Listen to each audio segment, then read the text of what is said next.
All right, this is Matt. This is Aaron. And we're talking One Piece today. Woohoo! We left off a couple months ago, shame on us, at Eni's lobby. But the finish of it, yeah. The finish of it. We're going to be talking Thriller Bark today. Well, we should probably finish off with post-Water 7. All right, go with that. I think we did. All right, so we probably very briefly discussed it, but it should be noted that after they finish Eni's lobby, they go back to Water 7, and they acquire two things that are vitally important to their success in the future. One of them is a ship, because if you recall, the Going Merry has been removed, and the other is a person to actually take care of the ship so it doesn't go to hell on the second half of the Grand Line. Of course, the shipwright is Frankie, who, after getting his boss crushed by Robin, is convinced to join the crew. Mm-hmm. And the ship itself is the Thousand Sunny, a roughly twice the size ship, give or take, from what they were used to, with all kinds of cool stuff. Besides having an orange grove, it's got all kinds of neat little tricks and surprises that we find out about. It's later. like everyone's favorite things are in there. Wasn't there like an amusement park or something, right? Or something along those lines. It's got little gadgets that Chopper and Usopp and Luffy can put the little stars in their eyes. And yep. Probably their most famous thing, which they use constantly. In fact, one of the things they use to leave Water 7 is the coup to burst. Yeah. And we may have mentioned that last time, but the thing I don't think we did mention was the fact that the Marines show up at Water 7 after they're done in Eni's lobby. Yeah, this is like the lead up to Thriller Bark, so... Yeah, definitely. But the big thing about the Marines showing up is that a very specific Marine that we haven't met yet comes up. And he brings two of his little disciples with him. Mm-hmm. And it's a Vice Admiral, which kind of scares everybody. As Luffy and the others are sleeping off their little thing in Eni's lobby, he knocks down the wall and wakes Luffy up with a nice punch to the head. And we find out that we start learning a little bit more about Luffy's lineage, specifically his grandfather, Vice Admiral Garp. Yeah, that's the Navy guy that shows up. Vice Admiral Garp, who is an old man, but his way of fighting that we've seen so far is throwing cannonballs at ships. Punching them, really. Throwing them up and punching them like a volleyball. Yeah. So, he doesn't have a Devil Fruit power, does he? He's just that No, strong? he's not a Devil Fruit power user. He's a hockey user, although we don't know that yet. Well, But it is hinted at very cleverly, and this is where I love Oda. Because he punches Luffy straight up in the head to wake him up. And Sanji even remarks that shouldn't work. You punch the rubber guy, you're supposed to bounce off. Well, it's the same thing with like Nami though. Like whenever Nami slaps Luffy around, that's what always seems to cause problems. Yeah, but the difference is that Nami slaps him and he just does what she says, but it doesn't really hurt him. Mm-hmm. Garp punches him, he goes through a wall, and he's like, ah! You see a big bump on his head. Yeah. And this is sort of one of the several scenes that he sort of hints at with hockey, which is kind of neat. He's done it with Enel. He also did it with Zoro very briefly back in Alabasta. Mm-hmm.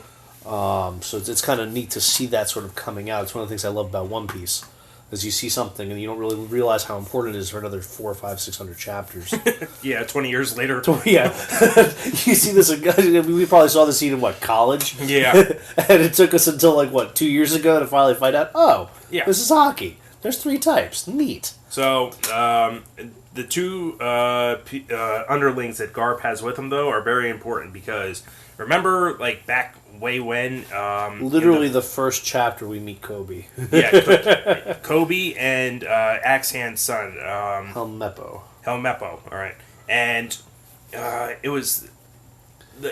This is where the anime and the manga differ a little bit because in the anime they actually turned it into, it was either 1 or 2 episodes of... in the manga it's like a quick 3-panel nothing. Yeah, it's like in the manga it's the 3-panel, introduce you back to him, and then with the anime it was a whole episode or 2 devoted to Kobe and Helmeppo, and how they got stronger, getting stronger and training together, and the pact that they made to get stronger. It's kind of fun because they both challenge Luffy and Zoro, and of course get their butts kicked instantaneously. Oh, instantaneously! But at the same time, we realize that the martial arts that CP9 was showing, they know. So or at least some of it, yeah. The They're speed, learning. I don't think they did the airwalk, but I know. I think Helmeppo did the airwalk, but I don't remember. Definitely the speed thing. Yeah. And definitely the body hardening. I think. I don't remember, but it's basically shown that CP9 does not have the stranglehold on those techniques. In fact, if you had to guess, you would assume the Garp is probably a master of all of them. Yeah. So in fact, what's particularly interesting is that it's now revealed that the only person on the planet that could go toe to toe with Roger is Garp.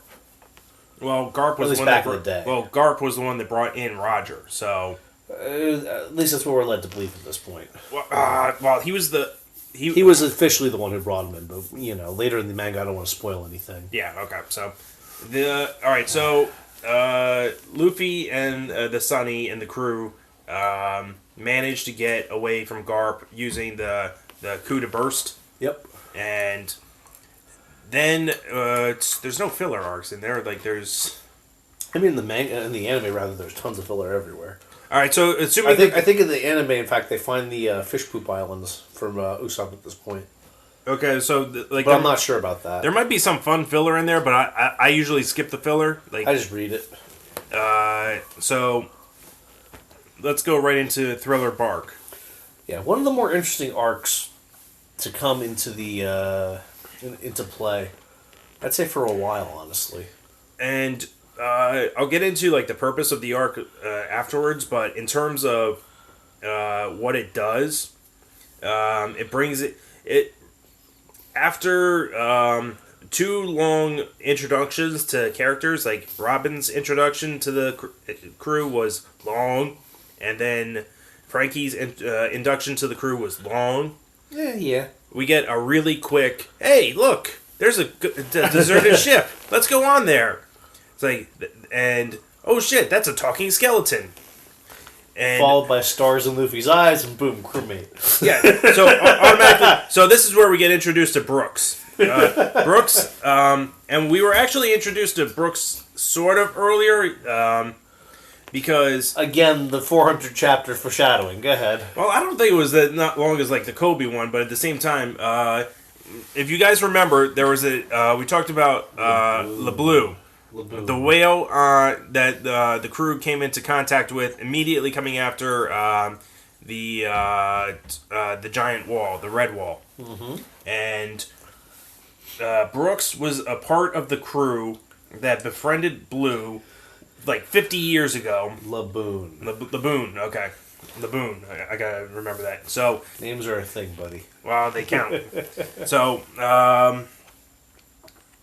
Laboon and Brooks were friends, and Laboon is waiting on Brooks to come back, along with the other pirates. And it turns out they all died. Except the immortal one. Yeah. Well, no, he died. It's just that he ate the revive fruit, or so. Yeah, and something like that. Or the soul fruit. I don't remember. Well, he basically he got no powers except that when he died, he came back. Yeah, but he came back as a skeleton. Yep. So, but he has his hair. So that's all that matters. He has his hair, and he drive either. And well, that's the great thing about Brooks' character is that. He's in with the joke characters, but he's also very competent because he's a really good swordsman. And he actually has a workaround for the devil fruit powers not being able to swim. He is so light and fast that he can run on water. Yeah. So, and on top of that, he's also, as far as I'm aware, the oldest member of the Straw Hats at this point. Yeah. His time in piracy predates Rogers. Yeah. So also his death, I think, predates Rogers. Well, I don't think it was this arc in particular, but I know that there are mentions that to Brooks, Rogers was a rookie. Yeah, to Brooke, but yeah. Yeah. Okay, so. Well, so the deal is that as you find out later, the dude who was the doctor taking care of Laboon actually served as the doctor on Rogers' ship. Yeah. So Brooke had already been in the first half of the sea. For a year or two before Roger even came over the Red Line to start his journey. Mm-hmm. Presumably he died, which is weird, though, because then that implies that Gekko Moria was around since long before Roger as well. Because he would have been an established pirate to be able to take out experienced pirates like that. Well, so the guy Aaron just mentioned is going to be the main villain for this arc. So Gekko Moria is like when you're introduced to Brooks, it set the tone for what was coming, because Thriller Bark is a island ship that has the ability to take in other ships and then just capture them like that. So when Gekko Moria catches the Sunny, everyone decides to it's treated as it's a very gothic, very dark, spooky island. So that's the setup. So naturally, Usopp, who is on the crew, he dons maybe my favorite, aside from Sogi King, outfit, which is he looks like one of the Three Musketeers with a sign on his back that says, like, I forget what it translates to. It's like something anti-ghost or whatever. I don't remember. But so, all right, this one is actually a pretty straightforward arc in that, like, there's two issues that they have to solve. Mm-hmm. The first issue is they have to deal with, like, the undead animal soldiers that are coming after them, and they have to figure out what's going on there. And the second one is, like, the Gekko Moria fight. Well, and there's a really big reason why they have to fight Gekko Moria, of course. All right, go on. Gekko Moria steals their shadows. Yes. Like otherwise, they could just leave. The way Gekko Moria works is he captures people and puts them to work using his devil fruit power, which is the shadow fruit. Yeah, he basically just takes their shadow and sticks it in whatever he wants, and if he has your shadow, he has a copy of you, basically. Yeah, so he doesn't control you. You can do whatever you want. Mm-hmm. Your shadow has to do his bidding. So there's a lot of and his crew is, I want to say, just two people. There's the guy that looks like a jaguar that and then there's Verona. Verona. And she's like the lollygoth of the island. She's not like the lollygoth. She is the lollygoth. So future Zoro wife. Spoilers alert. I don't know if I'm gonna ship like anyone. I mean, I'm gonna ship the Navy captain that looks just like his childhood friend. I mean, I don't know. That's gonna be a mystery that they might get into with this the current arc in Wano. So maybe. Because I want to say Zoro has one of the swords. He has more than one of. Yeah, but no, he has like one of like the he has several legendary swords, or yeah, but he has one of the samurai swords he gets in this arc, which is why we're mentioning it. So all right, anyway, that's for another day. But yeah, in 2 years. So well, does Kuma make an appearance like in the middle or at the end? At the end, after Gekko's Gonzo. Okay, so anyway. The crew is being attacked. The Straw Hats are being attacked by these zombie pirates. Okay. And this is where they realize that it's Gekko Moria's ship, because it's explained that Gekko Moria has like we said, he has the ability to take the shadows of people and put them into inanimate things. So all the pirates that they're fighting. In particular, there's this like one warthog in a bride's dress that is constantly trying to marry. I want to say Sanji. I think it's Sanji because anything that wants to get married always goes after Sanji. Yeah, that's a rule. And because Nami is, and it can never be a cute woman. Yeah, and because Nami is like prettier than the warthog, like the warthog is always going after Nami as well. So, that character turns out to be Lola. Yeah. Who is, like, she's going to be more important as things go on. Much later, yeah. Much later. But the, another epic foreshadowing. Yep. So the first issue is solved by, like, beating up on the other pirates. Yeah. But The second issue is the fight with Moria. So this is a two-part thing. Luffy manages to get his shadow captured by Moria. Yep. Actually, I think the whole crew does, don't they?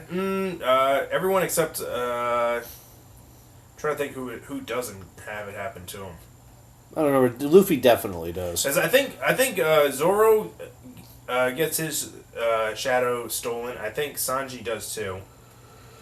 Yeah. I want to say it's everyone, but I want like Nami, Chopper. It's the two, the three big guys, the fighters, the three fighters.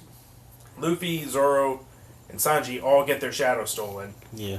And I'm not too sure about Sanji, but I want to say just because, like, I remember there being like a rooster with with three swords or something.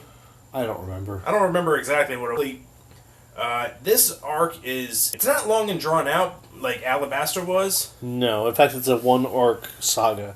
Yeah. Versus the 17 arc sagas we're used to. But in terms of like entertainment value to watch, when Luffy gets his shadow stolen, Moria puts him in the biggest body that he has. So it's this giant, like King Kong looking like zombie. Yeah, it's a giant who's the biggest of all history named Oars. I'm trying to remember. Do you actually watch this shit before we talk about it? No, I'm remembering 90% of it. I mean, 63% of it might be correct. But it's Oars. In fact, that's why Oars Jr. is such a big deal later on. Okay. But the bigger part of this that we need to also mention is that there's this whole secondary counterculture that's trying to take down Moria that has no chance, of course, of all of these people. Because essentially the biggest problem with your shadow being stolen isn't the fact that it's enslaved. It means the biggest problem is that if there's no sun, if there's sun that hits you, you die. Yeah. And so all of the people who have their shadow stolen have this terrible weakness that they can't go out in the sun. Thus, they need their shadows back. The only way they've found to get their shadows back is to pour salt on the things that have shadows in them. That releases that shadow. But putting it back into the person, they haven't quite figured out yet, even if they get the right one. So there's this whole resistance sort of thing going on at the same time of all these oppressed people who Gekko Moria has stolen the shadows of. And he doesn't want to kill the person, because if you kill the person, the shadow goes away. Yeah. So he's basically a devil fruit user that wants to ruin your day and then just let you be miserable for the rest of eternity until you die naturally. Because the longer you're alive, the longer his creations stay alive. Yeah. And plus, there's Moria has a purpose to what he's doing. He lost the majority of his crew in a fight with one of the four emperors of the sea, in this case, Kaido. Yeah. And he's trying to rebuild his army in order to go back up against Kaido again. Yeah. And do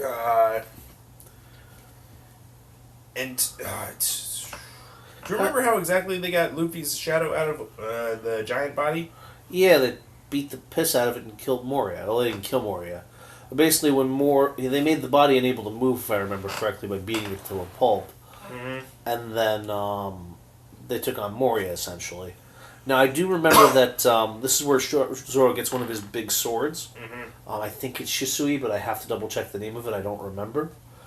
And sort of the whole shtick is that the shadows go into these dead bodies. That's this whole morbid thing. Mm-hmm. Anything that has a shadow that goes into it is dead. So like Luffy's shadow goes into Oars because it's dead and it needs a strong-willed shadow to move. Zoro's shadow ends up in this former samurai. Ah, that's right. Okay. That has this great sword. And in fact, they sort of, through their fight, come out with this camaraderie where the samurai entrusts Zoro with his old sword. Which is one of the Meito, I believe, one of the 15 great swords. And so, depending on what Moria does, not only does he have to find shadows, he needs strong-willed shadows to control strong bodies, and he needs the strongest dead people that he can find. If you take a strong shadow and put it in a weak dead person, you get a reasonably strong fighter, but if you take a strong shadow and put it in someone incredibly powerful when they were alive, you get a very powerful fighter. One of the other really cool things that happens in this fight is that we get a very unique and a one-time transformation for Luffy. Maybe you want to talk a little bit about that, Matt? I don't even remember that shit, so you talk about it. All right. One of the ways that the people on the island have come up with for fighting against the dead bodies with the shadows in them is that while Moria only puts them in dead bodies, because dead bodies can hold someone else's shadow and they can be controlled easily, you can actually put a shadow in a living person. The problem you run into is that having two shadows is having someone else's shadow in you is tough, and having multiple shadows is even harder. I forget the number. I want to say like 4 or 5 was the maximum that any of them could hold. Of course, Luffy being Luffy, they put I want to say it's like 200 shadows in him or something like that, and because his willpower is incredible. And actually, I personally believe that this is where he first starts unconsciously training his Emperor's Haki. Because while he's been through shit before, this is the first time where he actually takes his willpower, employs it over something else, the basis of Emperor's Haki, and has to stress it consistently. And it turns him muscly and blue. And he goes in and fights Gekko Moria in this form initially. And it's what allows him to take out Ors with his shadow, because otherwise he would straight up lose. Ors was the strongest giant of all time, as far as I'm aware. Definitely the biggest of all time. I'm trying to remember. Ors wasn't the one that was killed by Big Mom, right? I don't know. I'm not sure if Ors was killed by Big Mom or not. Okay. I don't think so, because that's the kind of thing that Big Mom would put in her book, not like kill and leave. Well, no. But to finish this little, because that's like 16 arcs ahead of where we are. Yeah, that's like 20 years later. So yeah, it feels like it anyway. 20 years in real life, maybe. Mm-hmm. And so that's sort of how they start off the battle with Gekko Moria. It's how they sort of neutralize the really big giant ogre that or giant not ogre, just giant, is they basically give Luffy this humongous temporary power up. And then of course once he started fighting with Moria, I think he loses the power up and he has to fight with Gear 2nd and 3rd along with his friends, but don't quote me on that. Yeah, we should have studied this shit. Like Thriller Bark, like it has 3 purposes. One, it lets you know about the Emperors. Yep. Like if it hasn't done so already. Nope, this is the first you hear about the Emperors. So because like the 7 warlords was the Navy's answer to having the 4 Emperors, like to just like call upon the strength of the 7 warlords to handle the Emperors, because of course it's implied that if there are 7 Shichibukai and there are 4 Emperors, that 1 Emperor is greater than 1 Shichibukai, because otherwise why would you need 7? Yeah, and plus the Navy, plus because if all 4 Emperors decide to work together, I don't think the Navy has like a response. I don't think the world government has a response. Other than finding ancient weapons that we don't know about, probably not. Yeah, and I'm trying to think, like, because you always see like the world government heads, like not the celestial dragons, but like the 5 of them or 7 of them, whatever it is. Yeah, and there's also a guy above them we're just meeting now, but just to sort of finish off this arc anyway. So naturally, of course, our gang beats up on Moria, releases all of his shadows, ruins his day. Yeah. One of the more interesting parts of the arc is what happens after Gekko Moria is defeated. Yes. Which is where we meet another Shichibukai. This is where we meet Kuma. And Kuma has he has an interesting ability that when he puts his hand on people, they disappear. Like, you don't realize what it is up front, but like what he's doing is making people teleport, among other things. Yeah. And the first the first thing you realize is that he takes out what was her name? I don't remember. Well, the Lollygoth that was on... he just basically sends her flying across the island. Well, yeah, he doesn't even use his power on her. No, I thought she did. I thought she disappeared. Mm-mm. No, maybe he does. That's right, because she ends up where Zoro ends up eventually. Like, she attacks him, and he sends her away. Yeah, that's not even... Whereas our crew had to, work to beat her and her little, make you miserable power. Mm-hmm. He was just like... gone. Well, it was Usopp that took her out, wasn't it? I think so. Yeah, you need a crazy character to beat a crazy character. That's how that works. He had to shoot something. I want to say like she was in her room because she had like ghost-like powers in that she could negative hollow. Yeah. So Usopp, I want to say either scared her or I don't remember. Okay. It's been too long. Well, I'll tell you now. Usopp took her out. Zoro took out the Samurai the guy. zombie samurai. Uh, Nami dealt with Lola as a warthog, and they ended up freeing the actual Lola, who looks almost like her warthog counterpart, except like she's got the giant head, just not the big teeth, Yeah. and she has the same personality to an extent.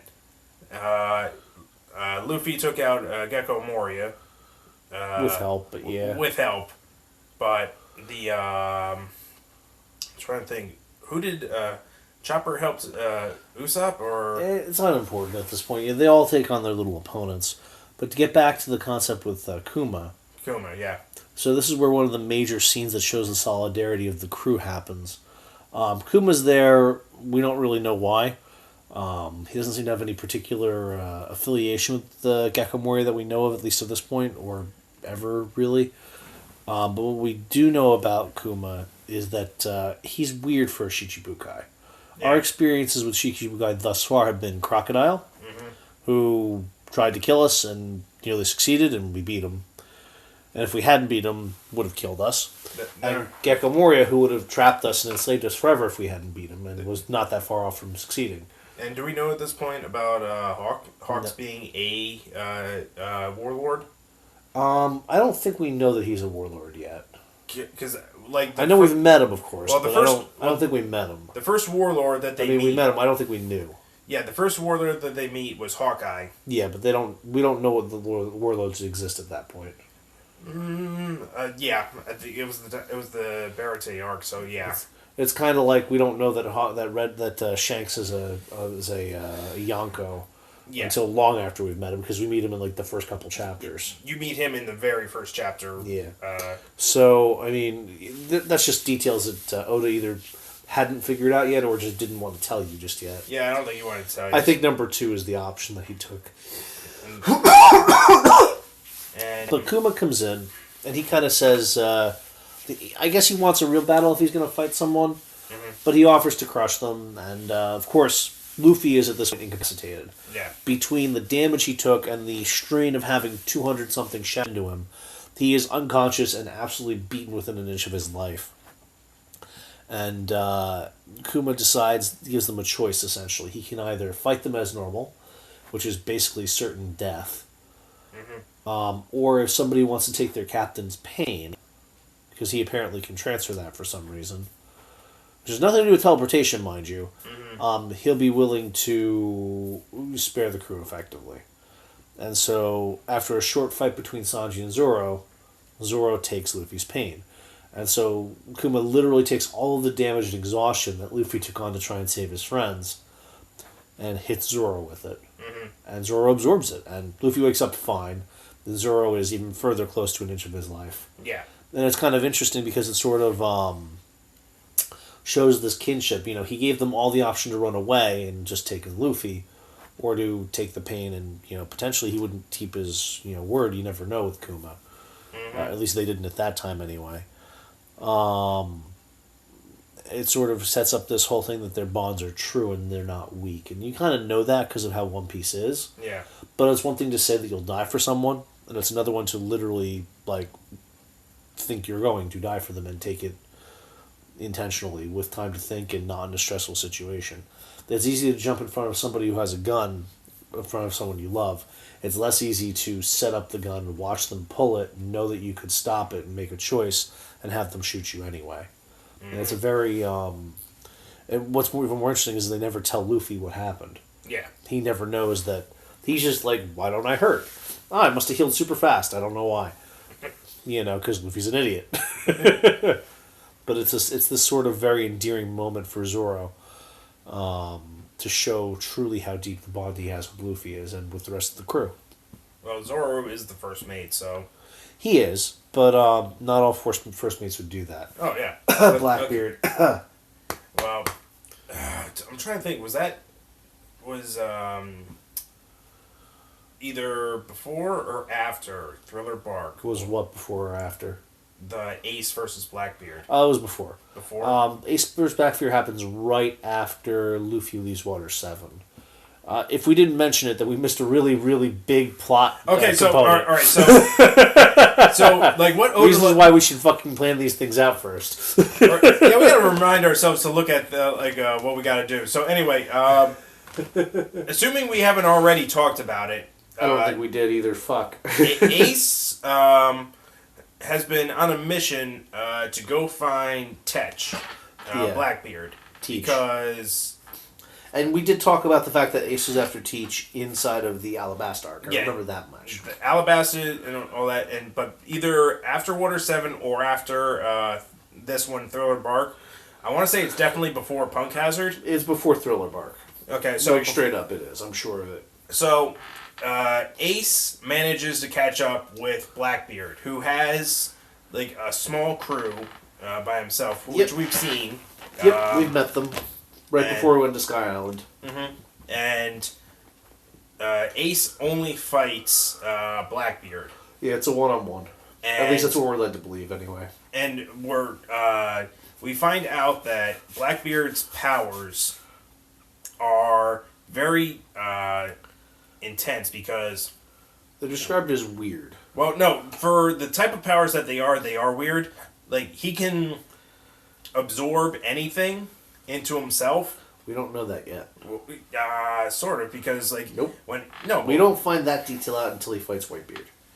And yes, all we know at this point is that the Yami Yami no Mi is a Logia. Mm-hmm.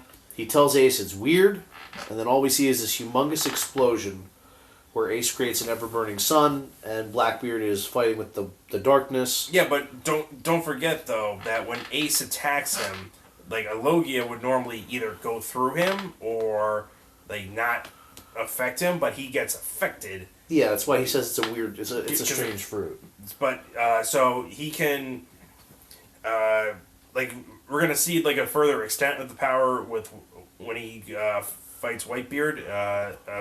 We're going to get the full definition of it, yeah. But but in terms of, like, it's left on a cliffhanger, what's going on, because it ends in an explosion. You don't know what happens, you don't know, whatever. All you see is that Ace is half fell to the ground as it ends. Yeah, like, half of the island was covered in fire, the other half covered in darkness, and there was an explosion. Yep. So, it goes... Is Punk Hazard before Impel Down? Are you smoking? Punk Hazard isn't until after they cross the Grand Line. Yeah, I know, but they have to go to Shabandi, they have to get sent away for 2 years, they have to go back to Shabandi, they have to go to Neptune's, and then they get to go to Punk Hazard. No, Punk Hazard was before the Undersea. No, that's in the New World, buddy boy. That's the first arc in the New World. Okay, so I'm really messing. You really should try reading or watching the show. No, because you can't talk out of your ass. No, I looked it up before. I looked at the arcs. I knew that. Okay, so Thriller Bark is where Luffy teams up with Trafalgar Law after he's already pissed off Big Mom, and they go after Caesar.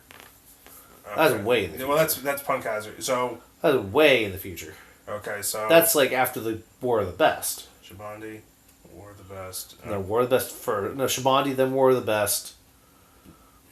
Then 2 years. Then Then back to Shabandi. All right. Then they got to go under sea. Okay. And then they go back above sea after that whole arc. Well, no, that's Thriller Bark. No, I keep forgetting that Punk Hazard is Thriller Bark. Punk Hazard is before Dressrosa. So I know. Yeah, but Dressrosa is like so far is like right before Whole Cake Island, which is right just happened.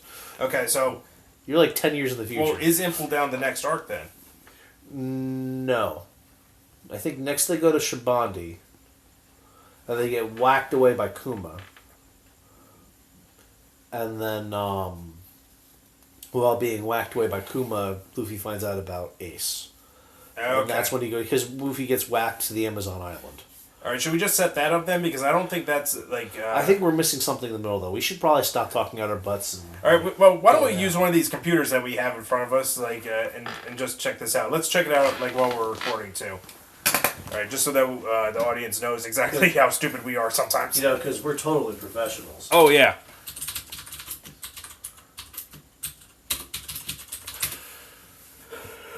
Okay. Oh, boy. By the way, there's a lot of arcs. Alright, All right, what are 7 arcs? Spa Island arc, which is okay. I think Spa Island is this stuff. Impel down. Wait, is this going in the right order? Wait. Zombie, Boss Luffy Historical Special. No, thank you. Wait, no, that's what it is. Thriller It's going Bark. downwards. Okay. Yeah, Thriller Bark.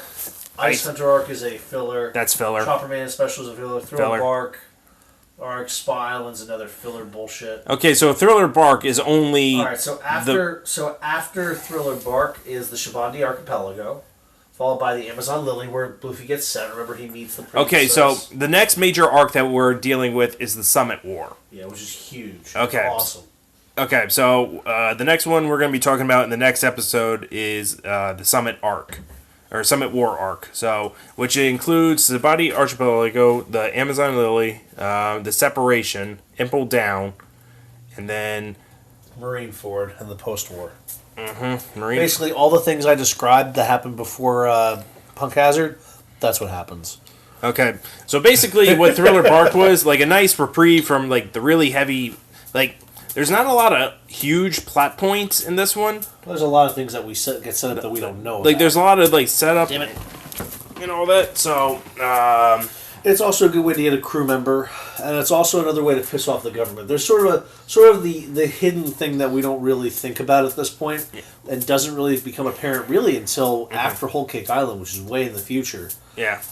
Is that Luffy's been racking up these achievements that are humongous, beating Enel, beating Crocodile, beating up Gekko Moria, and because the government either A, doesn't know about it, like in the case of the Skypiea arc, or in the case of the Crocodile and Gekko Moria, they don't want to tell anybody.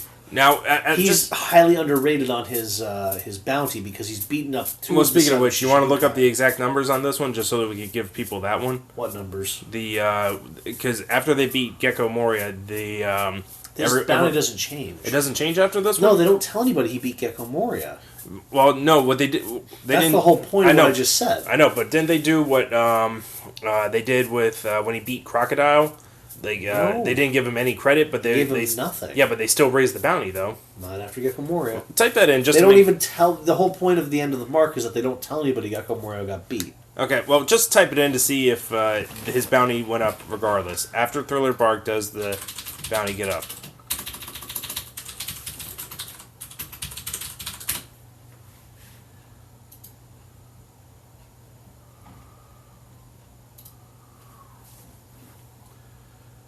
Alright, so we're going on to the fan site.